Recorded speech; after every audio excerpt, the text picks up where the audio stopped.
Ekber Aşkın hocamızı kürsüye arz edelim. Muhammed Ali Muhammed. ذکر نورانی عاشق ها تسبیحات حضرت زهرا الله اکبر این همه جلال الله اکبر این همه شکوه الله من الشیطان الرجیم بسم الله الرحمن الرحیم اللهم انطقني بالهدى والهمني التقوى. Allah'ın selamı, rahmeti, bereketi siz değerli mümin kardeşlerim ve ablalarım üzerine olsun inşallah. Allah bu matemlerimizi, bu taziyelerimizi kendi dergahında inşallah kabul buyursun. Öncelikle Eyyam-ı Fatimiye'yi Hazreti Zehra sallallahu aleyhi'nin şehadetini siz değerli mümin kardeşlerime, ablalarıma, müşehitlerimize, büyüklerimize tesliyet arz ediyorum. Ama asıl tesliyetin sahibi, asıl başsağlığı vermemiz gereken Hz. Fatıma'nın evladı İmam Zaman ağamızdır. Bu matem Hz. İmam Zaman ağamızın annesinin taziye meclisidir. Hz. Zehra sallallahu aleyhi'nin matem meclisidir. Ve bir evlada şu yakışır ki annesinin taziye meclisinde bulunsun. Bir evlada şu yakışır, annesinin matem meclisinde bulunsun. Ve eğer bu şahsiyet İmam Zaman ağanın kendisi ise, eğer bu şahıs 12. İmam Zamanımız ise, yakin edin, emin olun, siz buraya geldiğinizde size hoş geldin diyen, tabiri caizse size teşekkür eden, iyi ki geldiniz diyen İmam Zaman ağanın kendisidir. Ve ben İmam Zaman ağamızdan özür dileyerek konuşmama başlamak istiyorum. Çünkü annesinin taziye meclisidir, annesinin matem meclisidir, ağır bir meclistir İmam Zaman ağa için. Onun için ben öncelikle İmam Zaman ağamızdan izin ve müsaade istiyorum. Aziz müminler, normalde böyle bir toplantılarda konuşma yapıldığında bazen farklı metotlar kullanılır. Ama ben bugün farklı bir başlangıçla konuşmama başlamak istiyorum. Aslında bir soruyla başlamak istiyorum. Aslında Fatimi kıyamının, Hz. Fatıma'nın bizlerden her asır, her zaman ve her gün sormamızı istediği bir soruyla başlamak istiyorum. Hz. Fatıma'nın bizlerden sorduğu soru aslında şudur. Hz. Fatıma'nın mezarı nerededir? Kabri nerededir? Tarihe baktığımızda birçok şehidin, birçok dünyasını değiştiren insanların biz kabrini biliyoruz, mezarını biliyoruz, ziyaretine gidiyoruz. Ama biz bugün Hz. Zehra'nın mezarının ve kabrinin nerede olduğunu bilmiyoruz. Ve yine tarihe baktığımızda Peygamberimizin 3 oğlu vardı, 4 kızı vardı, var mıydı, yok muydu, işte o kızlar kimin kızlarıydı, işte şu ve bu. Ama bilinen bir gerçek var, bilinen tarihi bir gerçek var, o da şudur: Peygamberimiz aziz müminler vefat ettiği an dünyasını değiştirdiği an yanında yegane kızı Hazreti Fatıma var idi. Hocalarımız değindiler Hazreti Fatıma'nın faziletlerine, Hazreti Fatıma'nın üstünlüğüne değindiler. Ya bu Peygamberimizin vefat anında yanında iki kızı yoktu ki mezarlarını bilmeyelim. Peygamberimiz vefat ettiğinde yanında tek bir kızı var idi, o da Hazreti Fatıma. Hazreti Hatice'den olan tek bir kızı var idi, o da Hazreti Fatıma. Ama biz şimdi Hazreti Fatıma'nın mezarının nerede olduğunu bilmiyoruz. Ben buna soruyorum. Ben bunu aslında temiz vicdana sahip olan insanlara soruyorum. Hazreti Zehra'nın mezarı nerede? Ya işte hocam filan yerde olabilir, bu yerde olabilir, şu yerde olabilir. Olabilir değil. Peygamberimizin yegane kızı. Başka bir soru soruyorum. Hazreti Fatıma toprağa verildiğinde zaman dilimi olarak gece miydi, gündüz müydü ve niye? Hazreti Zehra'nın namazına kimler katıldı ve kimlerin katılması istenilmedi ve niye? Bunlar sorulması gereken sorulardır.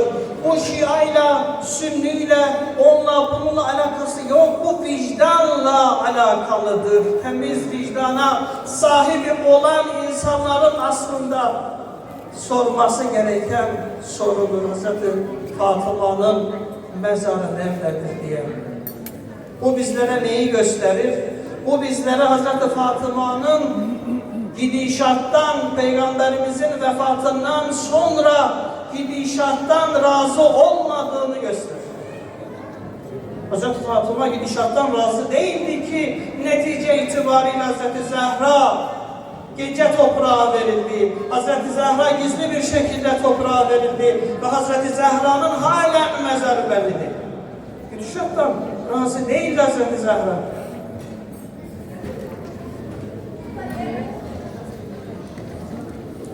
Peygamberimizden sonra, Peygamberimizin vefatından sonra hakim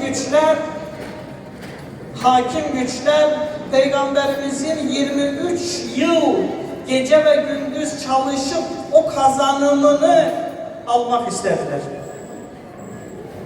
Peygamberimiz 23 yıl çalıştı. Gece gündüz çalıştı. Bu yolda ta şehadet sınırına kadar gitti Yüce Peygamberimiz. Niçin? Peygamberimizin en büyük kazanımı bir şeydir. O da Kur'an ve Ehl-i Beyt'tir. O da Kur'an ve Ehl-i Beyt'in yan yana olmasıdır, ayrılmamasıdır. Peygamberimizin kazanımı budur. Nitekim Peygamberimiz o hadis-i şerifinde buyurdu: İnni tarikum fikumus segaleyni o sıkreyni kitaballah ve itreti felem yefterika hatta yerida aleyyel havz. Peygamberimizin en büyük kazanımı buyurdu: ben sizin aranızda iki değerli emanet bırakıyorum. Bir Allah'ın kitabı, ötekisi Ehl-i Beyt. Ve bilin bunlar kıyamete kadar birbirinden ayrılmayacaktır. Kıyamete kadar birbirinden ayrılmayacaktır. Ama zamanın hakimleri, zamanın güç sahipleri ilk yapmış oldukları plan buydu. Kur'an'ı ve Ehl-i Beyt'i birbirinden ayırmak istediler. Sen Ehl-i Beyt'i Kur'an'dan ayırsan ikisini de zayıf düşürebilirsin. Bu mantalite ve bu düşünceyle Hz. Fatıma'nın evine saldırdılar. Hücum ettiler. Hz. Zehra'nın evine saldıran insanların aslında 3 planı var idi. 3 şekilde olabilirdi. Bu 3 şekil onlar için bir zafer idi. Neydi o? Hz. Zehra'nın evine saldıran insanların birinci düşüncesi şuydu: saldıralım ve Ali'den biat alalım. Aldık mı kazandık. Saldırdık, biat alamadık. Ali Yavurteza dışarıya çıktı. Dışarıda savaşırız. Savaşın neticesinde biz vilayeti, biz Ehl-i Beyt'i zayıf düşürürüz ve Kur'an'dan ayırırız. Biz Aliye Murteza bizimle dışarıda savaşır, zayıflar ve dışarıda olan o münafık insanlar netice itibarıyla İslam'ı bitirebilir, zayıflatabilir, Kur'an'ı Ehl-i Beyt'ten ayırabilir. Bu da onların ikinci hedefiydi. Bir biat, iki savaş ve üçüncüsü Ali Murtaza eğer direnirse ve netice itibariyle biz onu öldürebiliriz. Bu da güzel bir şey onlar için. Bu da onların istediği üç şeyden biridir. Ali Murtaza öldü mü ne olacak? Kur'an Ehl-i Beyt'ten ayrılmış olacak. Peygamberimizin 23 yıl çalışmış olduğu o kazanım bu şekilde ortadan gidecek. Plan buydu. Plan buydu. Ama bu planları yerle bir eden, bu planları bitiren, bu planların bitmesi için adım atan, hareket eden Hazreti Fatıma'dır. Herkes Ali Murtaza'nın dışarı çıkacağını bekliyor. Herkes Ali Murtaza'nın cevap vermesini bekliyor. Herkes Ali Murtaza'nın kapıya doğru gelmesini beklerken Hazreti Fatıma kapıya geliyor. Ene Fatıma. Ben Fatıma. Plan neydi? Onlar kimi kimden ayırmaya çalıştılar ama karşılarında Hazreti Fatıma'yı gördüler. Hazreti Fatıma geldiğinde artık onların planları ister istemez suya düştü. Ve Hazreti Fatıma direnişiyle, Hazreti Fatıma o adımıyla aziz müminler, azize hanımlar, Peygamberimizin getirmiş olduğu İslam'ı tekrardan diriltti. Fatım'ı kıyam tıpkı Hüseyin'i kıyam gibidir. Fatım'ı kıyam bununla İslam'ın bitmesinin önüne geçti. Hz. Fatıma selamun aleyha çıktı ve denilmesi gerekenleri söyledi. Onlar dönüp Hz. Fatıma'yı o anda şehit edemezlerdi. Onlar Hz. Fatıma'dan biat almak gibi bir dertleri yok idi. Onlar Hz. Fatıma'yla barış yapmak için öyle bir dertleri yok idi. Onların dertleri Ali Murtaza'ydı. Hz. Fatıma bunu çok iyi anladı.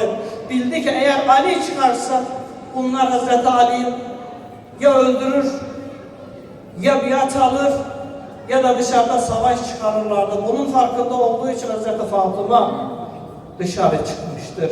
Ve onların o planlarını alt üst etmiştir. Aziz müminler, Hz. Fatıma selamullahi aleyha Peygamberimizden sonra en fazla 95 gün hayattaydı.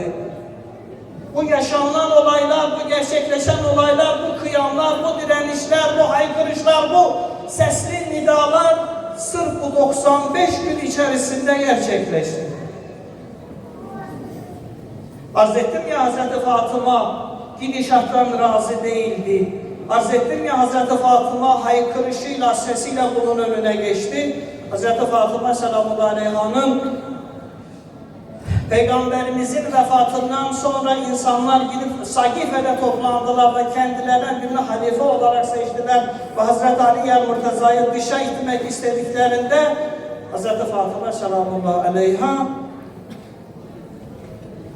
yapmış olduğu en önemli hareketlerden biri Hazreti Ali Murtaza ile beraber İmam Hasan, İmam Hüseyin ile beraber Ensar ve Muhacir'in evine gittiler.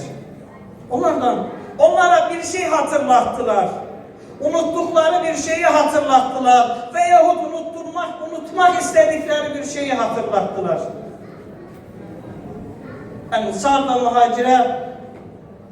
ve Muhacir'e hatırlatılan şey Kadir-i Hum oldu. Kadir-i Hum'u hatırlattı Hazreti Zehra. Siz biat ettiniz, bunu hatırlattı Hazreti Zehra. Ama onlar dönüp bunun cevabında ne dediler? Bunun cevabında şunu söylediler. Ya Ali, ya Fatıma. Hazreti Fatıma kapıları çaldı. Kimdir o Hazreti Fatıma? Hazreti Fatıma gelmiş, yardıma gelmiş. Dönüp derler ya Fatıma, biraz geç kaldın galiba. Biz senden önce filaniye biat ettik. Hazreti Fatıma geç mi kaldı? Hazreti Ali geç mi kaldı? Var Hazreti Ali Aleyhisselam buyurdu ama ben peygamberin cenazesiyle meşgul idim, ama ben peygamberin kefenlemekle meşgul idim, ama ben peygamberi toprağa vermekle meşgul idim. Ben mi geç kaldım? Bu Hazreti Zehra selamullahi aleyhanın o insanlar karşısındaki birinci siyasi adımı. Zamanım çok dar, birçok konu geçiyorum ama müsaade edin birkaç konuya özet olarak değineyim. Hz. Zehra Fedek olayındaki en önemli konulardan biridir. Fedek yıllık en az 70.000 altın getiren bir topraktır, bir arazidir. Peygamberimiz hayattayken bunu Hazreti Zehra'ya verir. Neden? Çünkü imamet makamının yürüyebilmesi yalnız manevi olarak değil, bunun yanında maddiyata da ihtiyaç var. Hazreti Zehra'ya verilir ve Hazreti Zehra yıllarca Fedek'in getirisini fakirlere dağıtmıştır. Ve Peygamberimizin vefatından sonra düşünülen budur ki imametin devamı için Hazreti Ali'ye ihtiyacımız var ama Fedek'e de ihtiyacımız var. Tıpkı Peygamberimizin risaleti için nasıl ki Peygamberimize ihtiyaç var ve Hazreti Hatice'nin envalına, malına, mülküne ihtiyaç var. Ali el-Murteza'nın imametinin devamı için Hazreti Ali'ye ve Peygamberimizin bıraktığı Fedek'e de ihtiyaç var. Ama hakim gücün İlk icraatı başa geldikten sonra Fedek'i Hazreti Fatıma'dan aldılar. Sırf bunun için, sırf Hazreti Ali el-Murteza madde olarak zayıflasın, ambargolar uygulansın ve onlar istedikleri şekilde madde olarak da yardım alaraktan tebliğ edemezsinler ve imameti insanlara anlatamazsın diye. Bu da gerçekleşti maalesef. Hazreti Fatıma mescide geldi, hutbe verdi, Fedek hutbesini okudu. Ama netice itibariyle zalim hakimler Fedek'i Hazreti Zehra'dan aldı. Hazreti Zehra konuştu, olmadı. Hazreti Zehra bağırdı, olmadı. Hazreti Zehra haykırdı, olmadı. Sonra Hazreti Zehra sustu. Sustu Hazreti Zehra. Küstü Hazreti Zehra. Gitti evinde oturdu. Evindeydi, küstü onlara. Zalimlere küstü. Zalim hakimlere küstü ve evinde oturdu. Kimi vesile ederek yanına gelmek istediyse Hazreti Zehra kabul etmedi. Küstü Hazreti Zehra. Susmasıyla aslında haykırdı. Susmasıyla aslında insanlara bir mesaj vermeye çalıştı. Madem dinlemiyorsunuz, madem sözüme bakmıyorsunuz, ben Zehra'yım, ben insiyeyim, ben zahideyim, ben muhaddiseyim, ben peygamberin canıyım, ben peygamberin kalbiyim, rakieyim, sacideyim, abideyim. Bunların hepsine ben sahibim ama siz beni dinlemiyorsunuz, ama siz nefsaniden davranmıyorsunuz. Hazreti Zehra evine çekildi. Beytül Ehsan'ını kurdu. Hazreti Zehra gözyaşlarıyla devrimini devam ettirdi. Hazreti Zehra gözyaşlarıyla inkılabını devam etti, direnişini devam etti. Gözyaşlarıyla onların kurmak istediği planları alt üst etti. Gelip Hazreti Zehra'ya, ya Zehra özür dilerim diyeceklerine, hata yaptıklarına, ikrar ve itiraf edeceklerine geldiler Hazreti Zehra'ya şunu dediler. Ya Ali, Zehra'ya söyle, ya gündüz ağlasın, ya gece ağlasın. Bunu istediler. Anlamadılar. Bu böyle devam edince Hazreti Zehra'nın o siyasi vasiyeti ki başta da arz ettim gerçekleşti. Hazreti Zehra birçoğuna küs dünyasını değişti. Hazreti Zehra birçoğuna dargın bir şekilde dünyasını değişti. Peygamberimizin bir hadisi var. Buyurun. İnna Allaha yagzibu li gazabi Fatıma ve yerza li rıza. Buyurun. Allah Fatıma'nın gazabıyla gazaplanır, rızasıyla rızalık gösterir. Bu hadisi siz başka imam için bulamazsınız. Ben araştırdım, ben şahsen baktım bulamadım. Ali el-Murteza hakkında bu hadis yok. Sırf Hazreti Fatıma için var. Fatıma'yı gazap ettiren, Hazreti Fatıma'yı küstüren, onu gazaba getiren Allah'ı küstürür. Onu razı eden Allah'ı küstürür. Ama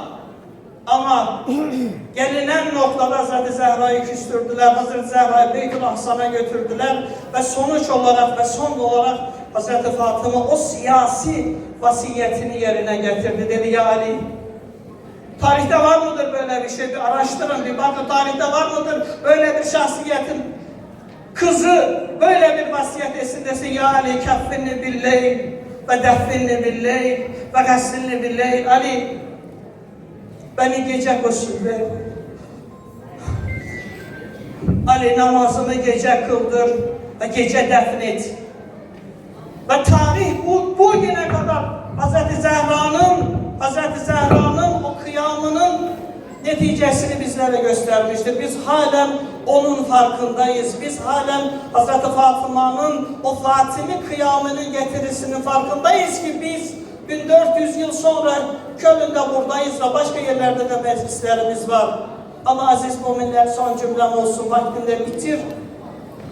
Hep arz etmişiz ya, İmam Hüseyin'in mazlumiyeti onun şecaatinin önüne geçmesin. İmam Hüseyin'in mazlumiyeti onun şanı tertipleyen bütün kardeşlerime, özellikle aziz değerli alim kardeşime, mübaviramıza, onun nezdinde yönetimine çok teşekkür ediyorum. Allah inşallah hepinizden razı olsun.